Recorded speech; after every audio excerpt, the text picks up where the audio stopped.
Okay, hi. So you've been watching videos that I did, without my face in the lower corner. I thought maybe we'd try something a little bit different, just as far as video-wise, of what's going on with the notes. I've already started on this and run into some, technical hiccups. So we'll see how well this works. If the audio is garbage, just go ahead and mute me and mute the video, and just follow along with what I'm showing you. And I'll just try to keep working on having better audio for you. You should have already done the videos on square and rhombus. By the way, this is lesson 11, page 10.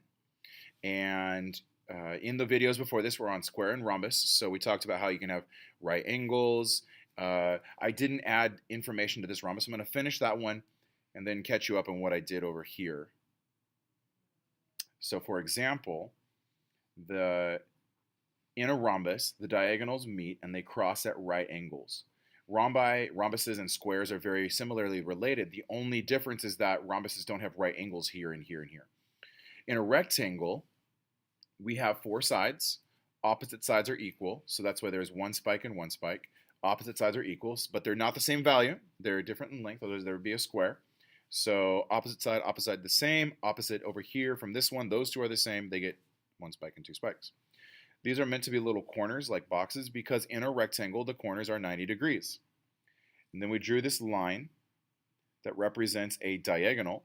Draw another line that also represents the other diagonal going from that corner to that corner. I really should have used a ruler. Now the thing with a rectangle is that the diagonals are equal. So even though it doesn't look like it, this line, and it doesn't look like it for a reason. All of these shapes are just shapes. So we're supposed to add detail that is a detail that is necessary to say that it's a rectangle or it's a square or it's a rhombus or it's something else. So in this, air quotes, rectangle, this diagonal is the same length as this diagonal because they're equal. So that means that when the diagonals cut each other, cross each other, they cross each other to make them bisect or cut in half. So these line segments are from, vertex to the middle, from corner to the middle, vertex to the middle, vertex to the middle. They're all the same length. That also creates two congruent triangles on the inside of the rectangle. And let's see if I have a highlighter. Where'd you go, LeBrant? Over here. Okay, here we go. So this rectangle on the top half is exactly the same as this one on the bottom.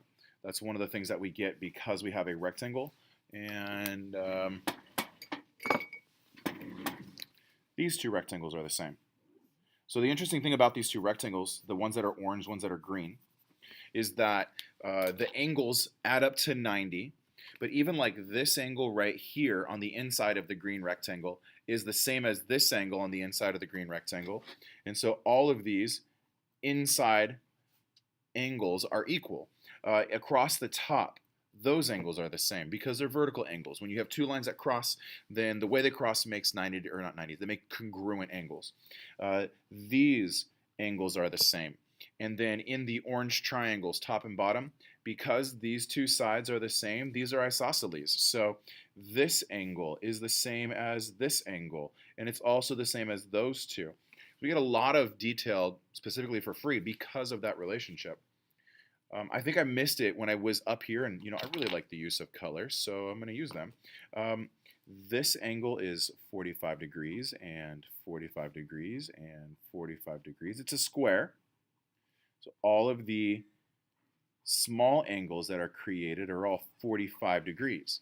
In a rhombus, that's not necessarily true, but what is true is that this angle is the same as that one, because what a rhombus does is it cuts this angle in half.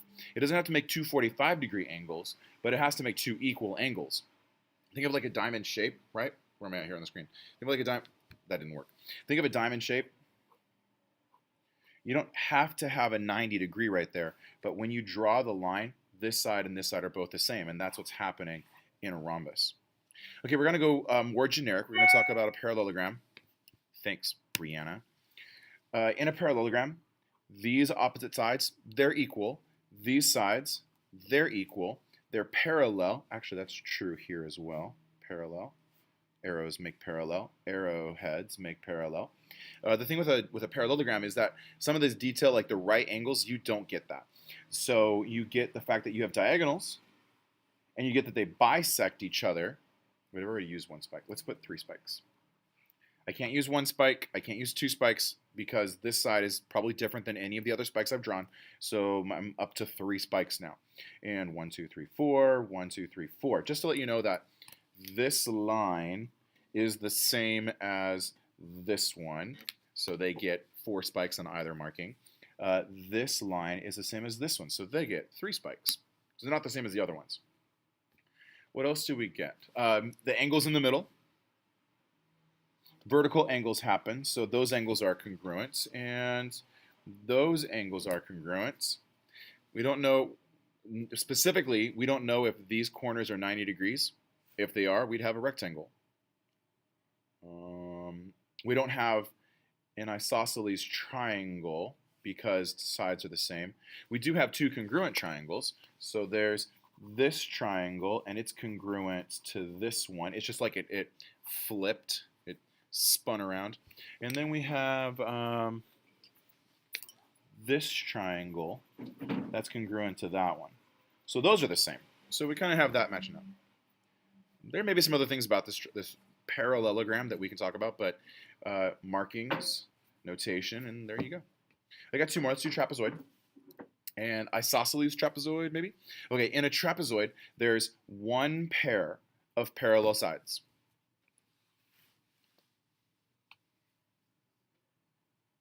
Oh, that's all. That's trapezoid. Do we know anything about the diagonals? No, they exist.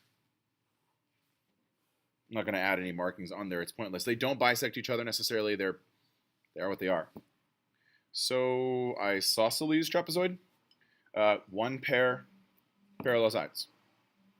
Oh, isosceles, isos means equal, and scales means sides. So those 2 are the same.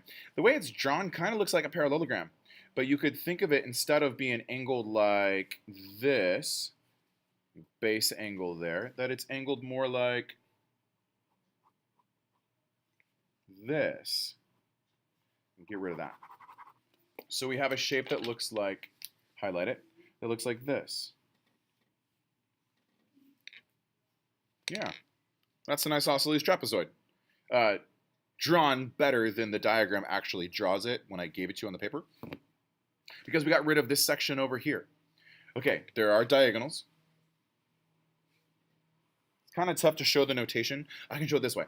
They don't cut each other in half, but this segment from vertex to middle is the same as this segment. Maybe use some green here. And on the other side, continue that diagonal across. We get 1, 2, 3, and we get 1, 2, 3. So those 2 sides are the same.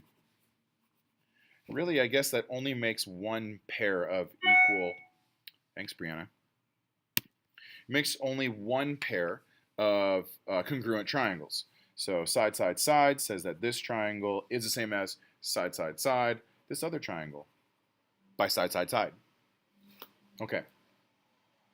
So you could skip this part to, skip around on the page to get all the diagrams, but the markings are all there. It's important to add detail to the picture in order to know facts, to know true statements, equality statements. What's on the next page? Oh, this is worth another video. So go ahead and when this video is over, be ready to click to the next one.